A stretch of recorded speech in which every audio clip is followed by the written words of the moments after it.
Чыныгы жырыты сынагында келген суроолор математика бөлүмү 2022 жылы келди деп окуучулар жазып чыккан суроо.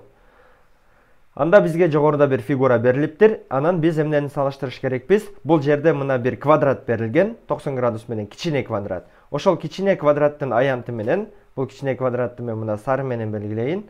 Ушул кичине квадраттын жалпы аянтына эмнени салыштырыш керекпиз? Биз болсо мына боелгон бөлүктөр, мына жашыл менен 4 бурчту боесок, айланадан арткан бөлүктөр. Ошол 4 боелгон бөлүктүн аянтын салыштырыш керекпиз. Кайсы аянт чоңураак? Анда видеону паузага койгула дагы 1 мүнөттүн ичинде бул суроону чыгарып көргөнү аракет кылгыла. Бул жакта мен жообун көрсөтөйүн. Мен чыгарылышым биринчи квадраттын аянтын таба турчу болсок, анда бул сары менен боелгон бөлүктү биз чоң bir квадрат деп алсак, мындайына чейин. Ошол квадраттын аянты bir тарабы айлананын радиусунун bir тарабынын узундугу r менен белгиленет. Демек, айлананын борборунан четке чейинки r болсо, бул астыңкы тарабы дагы r болот. Демек, мунун аянты r'дын квадратына барабар. Эми биз боелгон бөлүктөрдүн аянтын табыш үчүн эмне кылыш керекпиз? Биз алгач бул чоң квадраттын аянтын таап, ал чоң квадраттын аянтынан ортодо турган айлананын ичинде жайгашкан бул тегеректин аянтын кемитиш керекпиз. Ошондо эмне болуп калды? Чоң квадраттын аянты эмнеге барабар? Мунун ортосуна чейин r, кийинки жагына чейин дагы r. Демек, мунун жалпы узундугу 2r экен. 2r, бийиктиги дагы 2r. Демек, 2r'ды көбөйтө турчу болсок, 4r квадрат. Ичинде жайгашкан айлананын тегеректин аянты болсо, эмнеге барабар? Pr квадрат формула боюнча. Демек, боелгон жашыл бөлүктөрдүн аянтын табыш үчүн чоң квадраттан ортодо ээлеп калган айлананы кемите турчу болсок, боелгон бөлүктүн аянты чыгат. Бул деген 4r квадрат боелгон бөлүктүн аянты. Мен башка ручка алайынчы. Ай, жакындап кетти го. Так.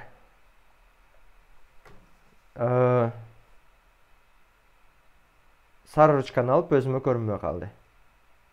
Мына, боелгон бөлүктүн аянты 4r квадрат, андан кемитебиз pr квадратты. Ошондо эмне болуп калат? 4r квадрат качан сыртына чыкчу болсо, 4 минус pr квадрат болот. Демек, пи деген бул 3,14 деп кыскартып айтканда. Ошондо 4 кемити 3,14 r квадрат. Бул деген 4төн 3,14 кемитсек 0,186 r квадрат.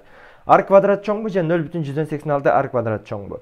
Анда албеттен r квадрат чоң. Анткени 0,86га көбөйткөндө сандар кичирейип кетет. Бирден кичине санга көбөйтсөк, өзү кичирейип кетет. Ошондуктан бул жерде туура жообу квадраттын аянты чоңураак. Ошондуктан А колонкасы туура болот. Ушул сыяктуу силер чыныгы жыртыда келген суроолорду, анан балким келечекте чыныгы жыртыда келип кала турчу ыктымалдуулугу жогорураак болгон стилдеги суроолорду иштегенди кааласаңар, анда Bilimot KG сайтында математика курсубузда окусаңар болот. Ал жакта биз буга чейинки жырытыларды анализ кылып, видео сабактар түзгөнбүз, практикалык сынамык тесттерди, жөн тесттердин баарын түзгөнбүз. Андан сырткары SAT сынагынан дагы математика суроолорун карап, мурдакы 2005 жылга чейинки SAT-лерди карап туруп, биз математика суроолорун түздүк.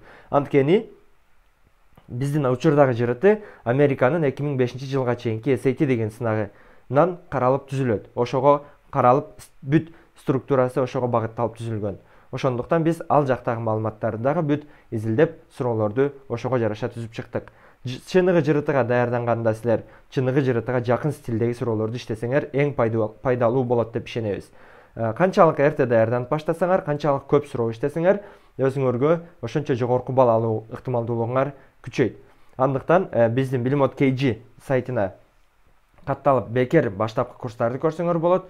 Ар кандай суроолор болсо, Instagramда Bilimot KG баракчасына жазгыла, же болбосо WhatsApp'тан 0776 98 12 00 номерине жазып, биздин курс боюнча толук маалымат ала аласыңар.